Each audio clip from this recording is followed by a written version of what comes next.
mais juntos. Amém? Meus queridos irmãos, eu quero dizer para a igreja, antes de pregar um pouquinho, os irmãos souberam que eu estive em São Paulo agora na quarta-feira para obter uma segunda ou terceira opinião de um médico. Eu, por mim, nem teria ido. Né? Não teria ido porque confio no trabalho, não na eficácia, porque a medicina ela é limitada, né? A medicina tem seus limites, mas na ética, confio no empenho, na entrega, na dedicação dos profissionais que me acompanham desde abril do ano passado. O médico que me recebeu na minha internação, não sei se os irmãos sabem, era um garoto de 30 e poucos anos, o nome dele é Dr. Atos. Dr. Atos. Atos dos Apóstolos. Atos. E eu fui operado pelo Dr. Éden, que foi o médico que me operou, né? O Dr. Éden. Então, você já vê, já que eu fui bem servido assim, né? E o primeiro tratamento eu fiz em Florianópolis com o Dr. Ailka, que acho que hoje em Santa Catarina é um dos grandes nomes. E atualmente, por uma questão de logística, eu estou fazendo o segundo tratamento aqui na Neoplasias, sendo acompanhado pela doutora Graziella. A gente fala Grazi, né? Para os amigos. Foi ela que tratou a Vera, tratou a Ruth, minha esposa, né? Mas aí os filhos, puxa, pai, mas tem aquele médico. E eu tenho minha certa resistência com relação a isso, porque eu sei quem é o verdadeiro médico. Mas aquele médico lá em São Paulo, assim. E aí falaram com uma pessoa, isso consulta particular. E falaram com um, falaram com outro. E ele viu o meu caso, aceitou dar uma olhada e apresentar uma opinião. Tivemos lá.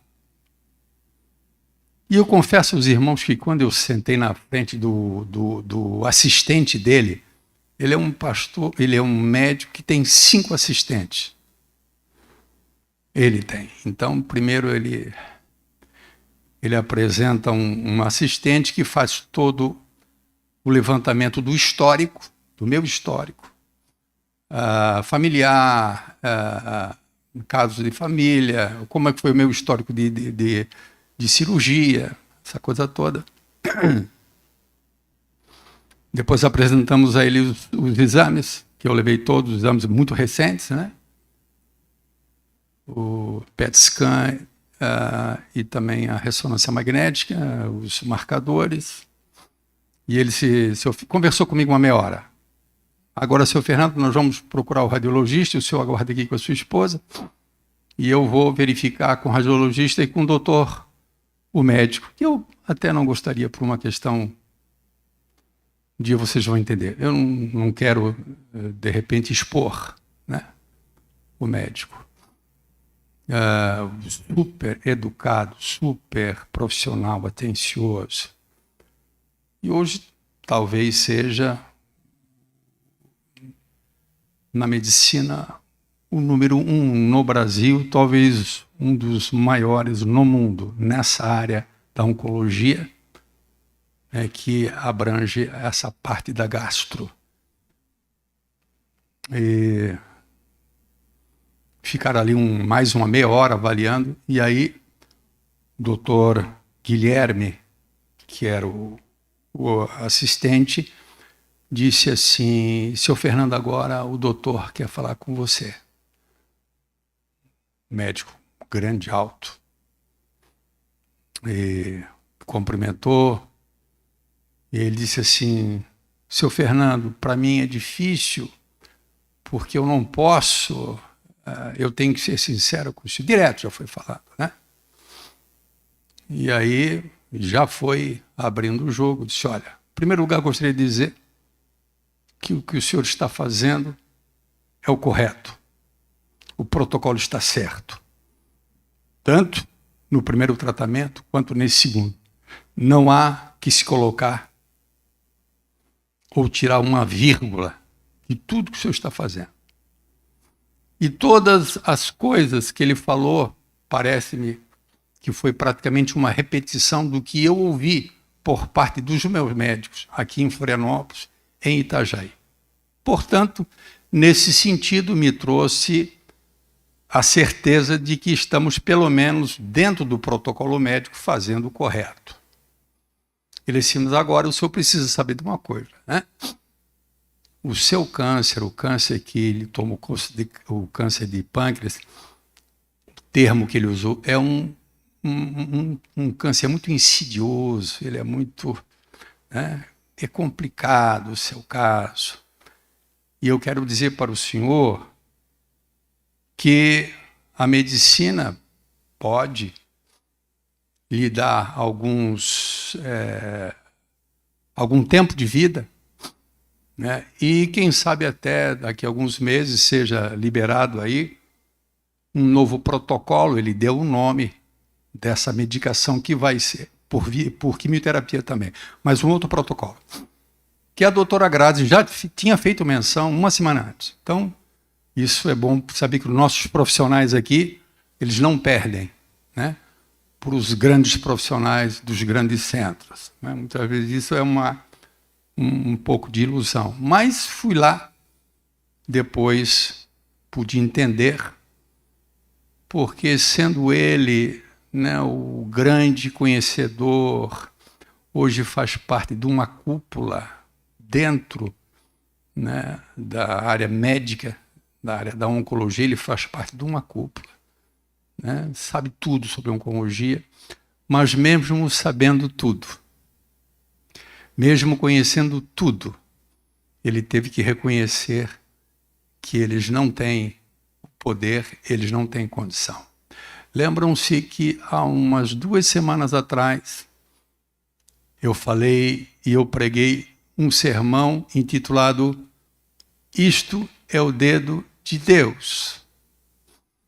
E eu falava que existem coisas, num dado momento, em que somente Deus pode fazer.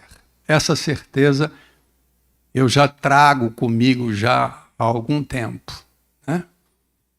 E de que o meu caso não é um caso para os homens, né? Muito embora eu possa continuar lutando contra a enfermidade, né? Que essa luta me traz, ela me traz consequências ruins a nível de bem-estar, porque quem faz químio sabe como é, né? Então os irmãos têm notado às vezes o meu caminhar, né? E a minha falta de mobilidade, porque você imagina, por exemplo, você ficar com os teus joelhos, os dois, como se fosse enfaixado, né? Uns 20 centímetros para cima e 20 centímetros para baixo do joelho, umas 20 voltas, né? Uma faixa, aquilo bem apertado. Então você imagina a mobilidade. Então a minha mobilidade, eu não sinto dor, mas ela é totalmente presa, por isso a dificuldade no caminhar. E também, né, o que chamamos de neuropatia periférica, e também na planta dos pés e nas palmas das mãos. Na planta do pé você imagina, né? Eu estou pisando, não sei onde é que eu estou pisando, então a falta de equilíbrio, eu preciso tomar muito cuidado porque eu posso cair pela falta de equilíbrio. E aí há esta dificuldade, né? Então a medicina pode me auxiliar nesse sentido, mas me traz como consequência essas coisas, né? Mas eu diria que eu entendo que faça parte do processo. Para quem quer um exercício de paciência, né? Para quem quer um exercício de paciência, eu acho, Deus me perdoe, mas eu acho que eu estou fazendo um doutorado na área de paciência, né? Difícil, bem difícil. Mas a graça de Deus tem me dado condições de manter um bom ânimo, irmãos. Até agora, né? Meus filhos são testemunha, os amigos são testemunha. Mas o que quero dizer, citando a visita a esse médico, é que os médicos estão ouvindo o meu testemunho. Eu pensei, puxa, saí de Itajaí para São Paulo, chegamos lá 2 horas em cima, irmão, na clínica. Era 2 horas, o táxi chegou às 2 horas embaixo. Correria, subir e tal. Triagem, imagina a triagem, né? Uma clínica enorme. Para ele dizer assim, seu Fernando, nós podemos prolongar um pouco, lhe dar uma sobrevida. E existem até pessoas que conseguem ter uma vida um pouco mais, mas nós não podemos falar em cura. Se o senhor perguntar em cura, eu tenho que dizer que inexiste. Então seria um caso para milagre. O médico seria um caso para milagre. E ele, interessante, até achei interessante o médico falar. Ele disse, eu creio em milagres. E eu sei que o senhor é um homem de fé, porque eles perguntam lá, eles fazem perguntas, né, sobre a questão da religião, essa coisa toda, e eu falei para eles, eu sei que o senhor é um homem de fé, mas o senhor há de convir comigo que milagre é raro, né? Eu creio, mas é raro, ele falando. Eu sei. Então eu não gostaria de iludir o senhor, né, porque de repente o senhor é um homem de fé, mas o senhor pode se desencantar, o senhor pode se desiludir com a sua fé e aquilo que o senhor crê que aconteça, venha a não acontecer. Eu olhei para ele, sorrindo o tempo todo, para ele, sorrindo, tranquilo, sempre firme, uma presença assim de Deus tão forte. A minha esposa não, a minha esposa já estava do lado ali, já na luta dela, né? E até uma hora eu olhei para ela assim, eu fiz assim para ela assim, porque realmente, né, eu acho que ela esperava ouvir uma outra coisa. Eu disse assim, doutor, o senhor fala isso porque o senhor não me conhece. Ele disse, por quê? E porque eu acho que Deus me concedeu uma fé perfeita. Eu quero dizer para o senhor que, como alguém que crê em Deus, eu creio num Deus que pode realizar o impossível. Eu já tinha dito aqui para a doutora Grazi, eu creio, Grazi, que Deus pode me dar um pâncreas novo. Não somente travar a continuidade, mas eu creio que Deus efetivamente pode fazer um milagre para a glória do nome de Deus, exclusivamente para a glória dele. Eu disse para ele, eu creio totalmente. Então não me abala o senhor dizer para mim que o meu caso na medicina a longo prazo seja um caso perdido, não me abala em nada, absolutamente nada, porque eu tenho esse lado da fé que crê no impossível. Doutor, quando eu estava no ventre da minha mãe, há 63 anos atrás, doutor, Deus me salvou e eu estava praticamente morto no ventre da minha mãe. A ponto do médico que atendeu a minha mãe dizer, dona Olga, não há o que fazer com essa criança, ele está praticamente morto, não temos o que fazer. Nós só temos uma chance, dar uma injeção e a senhora vai expelir ele. Hoje eu estou aqui. Minha avó, e eu falando isso para ele. Minha avó dizia para minha mãe, ô Olga, 3 filhos você vai criar, esse você não vai. Isso com 2 anos de idade, 1 ano, 2 anos. Doente, sempre doente, sempre doente. E eu disse para ele, doutor, eu creio que Deus pode me dar aquilo que os meus filhos, aquilo que a minha esposa espera e aquilo que eu espero também a igreja. Mas eu não vou me surpreender ou não vou ficar abalado se Deus me mostrar claramente que eu não vou resistir à enfermidade, que Ele vai me recolher. Sabe por quê, doutor? Porque ao mesmo tempo que eu creio no Deus do impossível, eu creio no Deus que comprou a minha vida com o seu sangue, a quem agora eu pertenço, e que Ele é soberano sobre a minha vida. A vontade dEle é soberana. Então, eu me estabilizo nessas duas bases da fé. No Deus que pode fazer tudo, mas no Deus que sabe o que faz. E eu tenho que descansar nisso. Eu estava dizendo isso para a Jô e para o Diego, quando cheguei aqui. Normalmente os irmãos sabem que quando eu chego na igreja, eu venho direto do tabuleiro. Hoje não teve culto do tabuleiro, eu cheguei mais cedo. Não sabia quem ia abrir o culto. Não sabia o que se ia falar na abertura. E eu falando sobre a submissão à vontade de Deus, eu disse para ambos, para a Jô e para o Diego: Diego, a nossa submissão a Deus, ela se dá exatamente como se deu no caso de Sadraque, Mesaque e Abdenego. E eu disse para ele: vocês se lembram o que disse Sadraque, Mesaque e Abdenego para Nabucodonosor? Rei, Deus pode nos livrar, mas se Ele não nos livrar, fica sabendo, ó rei, que nós não dobraremos o nosso joelho da sua imagem. Sentei aqui. E o Tito abriu com o texto. Deus é testemunha que estou falando a verdade. Com essa palavra. E eu achei que o Tito talvez pudesse dar uma interpretação. E ele deu a interpretação correta. Ele deixou claro e enfatizar isso. Poucas pessoas percebem isso nesse texto. Eles não disseram que Deus ia livrá-lo.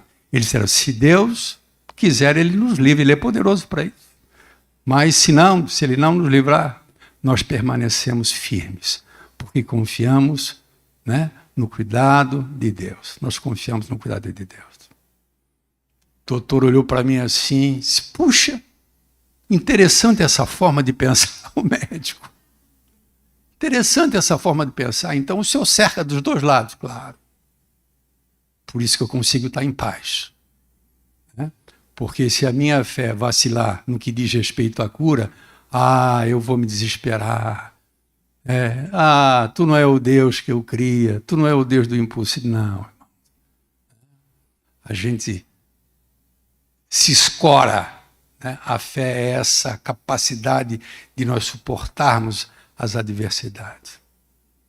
Ele olhou para mim e disse: Senhor Fernando, já de pé, eu rogo a Deus que Deus lhe conceda, sinceramente, eu rogo a Deus que Deus lhe conceda o milagre que o senhor precisa. Olha só, né? O grande médico, o grande estudioso, né, que profere cursos fora do país, ele se dobrou diante da impossibilidade humana e só a realização de Deus. Eu olhei para ele e disse: o senhor pode ter certeza de uma coisa, se Deus me curar, o senhor será avisado. Eu disse para ele. Saí da sala e aí fomos para o apartamento, a Ruth um pouco abalada, né, com a notícia. Eu disse: quer saber de uma coisa? Vamos para o hotel descansar um pouquinho, trocar de roupa. Nem trocamos de roupa, só tomamos um banho, que a gente veio direto do aeroporto, e fomos para um restaurante comer uma bela de uma pizza. Vamos relaxar um pouquinho. Bem, amados? Então você fica sabendo como é que está a condição do pastor. Estamos na dependência de Deus. Talvez nunca na minha vida, talvez tanto, talvez quando estava para nascer, né? Estive na dependência de Deus. E hoje estamos novamente. mas isso não nos assusta, ao contrário, isso nos dá repouso, isso nos dá paz, isso nos dá tranquilidade.